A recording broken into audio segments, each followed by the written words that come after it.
A santa paz de Deus no grato amor de Jesus Cristo. Hoje, meus amados irmãos, vamos mergulhar nas águas profundas do Evangelho segundo João, capítulo 11, dos versículos 38 ao 44. A palavra que vai guiar a nossa meditação é uma ordem direta de Jesus. Tirai a pedra. Vamos juntos explorar como a vida responde à obediência. Queremos exortar os nossos corações a compreender com temor e esperança que o poder do milagre vem somente de Deus, mas a atitude de obediência que o Senhor espera de nós, para que a vida seja liberada e a glória dele se manifeste em nós. Meus amados, a primeira verdade que precisamos guardar é que Jesus nunca chega atrasado. Ele também nunca chega adiantado. Ele chega exatamente no tempo perfeito de Deus. Ainda que o nosso coração ansioso não compreenda, o céu nunca erra o relógio. Imagine a cena! Lázaro, o amigo de Jesus, estava morto. Havia 4 dias. A decomposição já era uma realidade. Suas irmãs, Marta e Maria, estavam com a alma ferida, o coração partido. A casa, antes cheia de vida, agora estava tomada pelo silêncio da dor, pelo choro contido e por uma esperança que já estava quase se apagando. Aos olhos humanos, a situação era irreversível. Não havia mais nada a fazer, mas o que parecia um atraso de Jesus não era ausência de amor, nem falta de poder. Aquele cenário tão difícil, tão desolador, era na verdade o palco onde Deus iria revelar algo muito maior. E antes de chamar Lázaro para fora, para a vida, Jesus libera uma ordem simples, mas profundamente espiritual.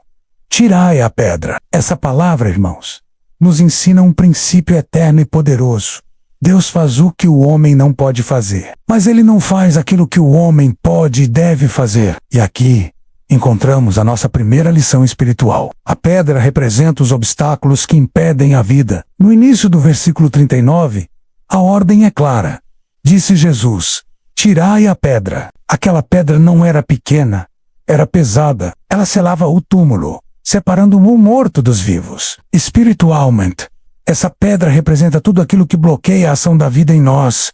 O medo que nos paralisa, a incredulidade que nos faz duvidar do poder de Deus, as mágoas antigas que guardamos no coração, os pecados não confessados que nos aprisionam, a acomodação espiritual que nos deixa estagnados. Jesus tinha todo o poder para remover aquela pedra com uma única palavra. Ele poderia ter ordenado que ela se movesse sozinha, mas ele escolheu deliberadamente pedir que os homens fizessem isso. Pourquoi? Porque enquanto a pedra da nossa vontade, do nosso medo e da nossa desobediência permanece no lugar, a vida que ele quer nos dar fica retida. Isso nos lembra daquele paralítico levado por 4 amigos, narrado no Evangelho de Marcos, capítulo 2. Eles não conseguiam chegar até Jesus por causa da multidão. O que eles fizeram? Eles subiram no telhado, removeram as telhas e baixaram o amigo bem na frente do mestre. A fé deles removeu o obstáculo para que a vida pudesse alcançar o coração daquele homem. A lição é clara. Enquanto a pedra não sai, o milagre não se manifesta por completo. Qual é a pedra que você precisa remover hoje? E isso nos leva à nossa segunda lição espiritual. A obediência vem antes da manifestação da glória. Na continuação do texto, Jesus responde à dúvida de Marta com uma pergunta poderosa. Não te hei dito que, se creres, verás a glória de Deus? Marta, muito prática, muito humana, questiona. Ela lembra do cheiro da morte, da realidade dura da decomposição, da lógica humana que dizia é tarde demais. Mas veja que maravilhoso. Jesus não discute com o medo dela. Ele não entra num debate sobre biologia. Ele a chama de volta para a fé. Tirar aquela pedra exigia esforço físico, mas exigia muito mais. Exigia risco e confiança. Eles teriam que lidar com o odor, com a visão da morte. Era um ato de fé contra toda a lógica. Lembre-se de Naamã, o comandante sírio leproso. No segundo livro dos Reis, capítulo 5, ele precisou deixar de lado seu orgulho e mergulhar 7 vezes no Rio Jordão, um rio barrento para ser curado. A obediência, mesmo que parecesse ilógica, precedeu o milagre. Lembre-se de Pedro, no Evangelho de Lucas, capítulo 5. Após uma noite inteira de trabalho frustrado, sem pescar nada, Jesus lhe dá uma ordem.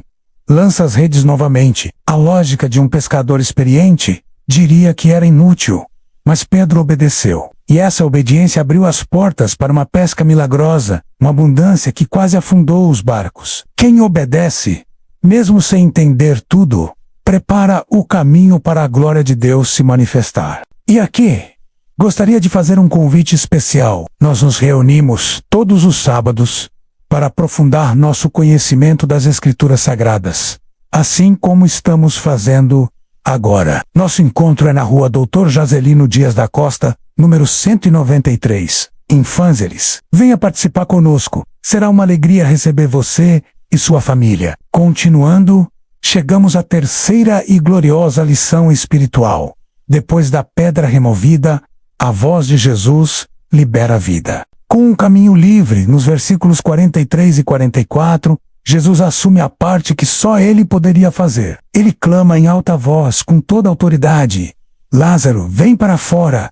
Onde a voz do Filho de Deus ecoa, a morte perde o seu poder, a vida obedece. E Lázaro sai. Ele ainda estava envolto em faixas, ainda tinha as marcas da morte sobre si.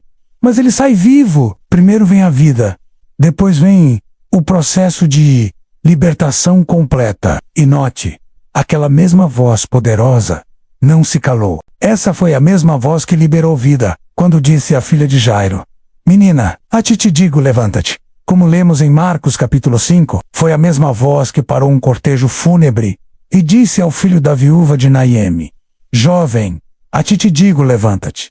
Em Lucas capítulo 7, foi a mesma voz que perdoou os pecados do paralítico e o fez andar. Foi a voz que chamou o cego Bartimeu das trevas para a luz. Essa voz poderosa restaurou Pedro após a sua negação, reafirmando sua missão. Essa voz trouxe paz aos discípulos que estavam trancados e com medo após a ressurreição. E essa mesma voz continua viva e poderosa hoje. Porque, como Jesus mesmo disse em João capítulo 6, as suas palavras são espírito e vida. A pedra sai, a voz fala, e a vida responde. Então, para finalizarmos, o que aprendemos com a ordem tirai a pedra? Aprendemos verdades profundas e muito atuais para a nossa vida. Primeiro, há obstáculos em nossa vida que nós precisamos remover para que a vida de Deus possa fluir. Segundo, a nossa obediência, o nosso ato de fé, sempre vem antes da manifestação completa do milagre. E terceiro, a voz de Jesus continua viva, poderosa, liberando vida onde encontra fé e submissão. Jesus ainda chama para fora aquilo que em nós parece morto: sonhos, esperanças, relacionamentos, a nossa própria vida espiritual. Mas, antes disso, ele nos pede uma atitude. Ele nos pede para remover a pedra e reforça o nosso convite.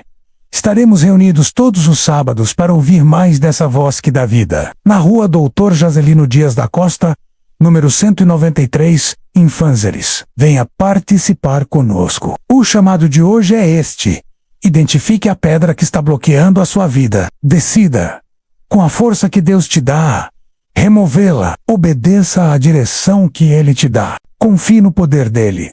Lembre-se sempre: quando nós fazemos o que está ao nosso alcance, Deus faz aquilo que somente Ele pode fazer. Que a santa paz de Deus, no grato amor de Jesus Cristo, esteja sempre em vossos corações.